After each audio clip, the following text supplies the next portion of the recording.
Président, ministre, rapporteur, collègues. Jusqu'au bout de ces 7 mois, les Insoumis auront marqué et marqueront, aussi longtemps qu'il le faudra, leur opposition absolue à cette loi contre-républicaine, dont la vocation anti-musulmane est assez claire pour qu'elle ait été une nouvelle fois fort hypocritement rappelée à cette tribune. Après 10 siècles de persécution contre les Juifs que l'Ancien Régime expulsa à 11 reprises du territoire national, après 3 siècles de persécution contre les protestants, c'est maintenant au tour de la part des puissants, des importants pleins de morgue et certains que ce qu'ils croient maintenant vêtus de laïcité, alors que ce n'est qu'un déguisement, se tournent contre les musulmans de notre pays, comme si ce n'était pas la deuxième religion de ce pays, comme si ce n'était pas la religion de tant de millions de nos compatriotes.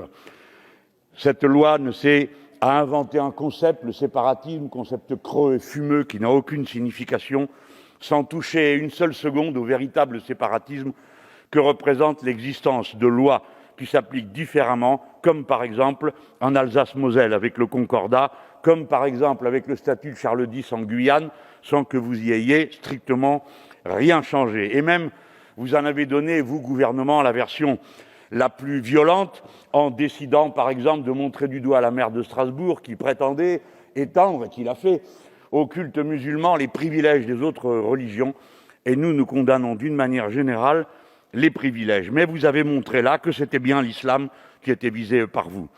Cette fadaise de concordat que d'aucuns s'efforcent de confondre avec le statut social que nous ne faisons pas de l'Alsace-Moselle, car pour la milliardième fois, nous vous disons que le statut social de l'Alsace-Moselle, nous sommes pour l'étendre à tout le territoire national. Eh bien, c'est si nous coûte à tous, nous tous Français, 60 millions d'euros, que nous soyons d'accord ou pas, pour subventionner les religions.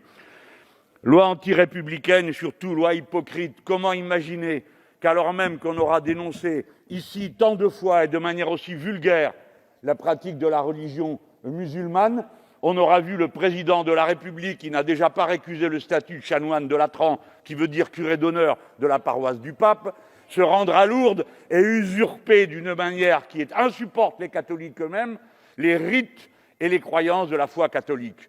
Je peux vous dire une chose, c'est que s'il a cru qu'il allait en récupérer quoi que ce soit, il n'aura récupéré que du mépris, car tous les catholiques que je connais, quelles que soient leurs opinions politiques, n'ont pas aimé cette récupération. Oui, j'en connais beaucoup.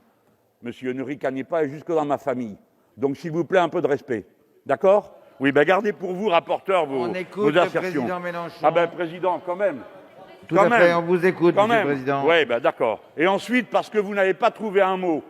Vous n'avez pas trouvé un mot lorsqu'avant le premier tour des élections régionales, dont vous venez de vous plaindre de l'abstention à juste titre, monsieur le rapporteur général, le consistoire israélite de France, le CRIF et l'Union des associations du Fonds juif ont demandé que l'on ne vote pas pour les Insoumis, ce qui est la première fois que l'on voit depuis le début de la Ve République une religion se mêler de dire quel parti on a le droit de voter ou pas. Car si jusqu'à présent les religions avaient, comme c'est leur droit, émis des préférences ou des condamnations morales pour telle ou telle pratique ou telle idée, jamais elles n'avaient désigné du doigt un parti politique pour le mettre en cause, surtout pour des assertions aussi fumeuses.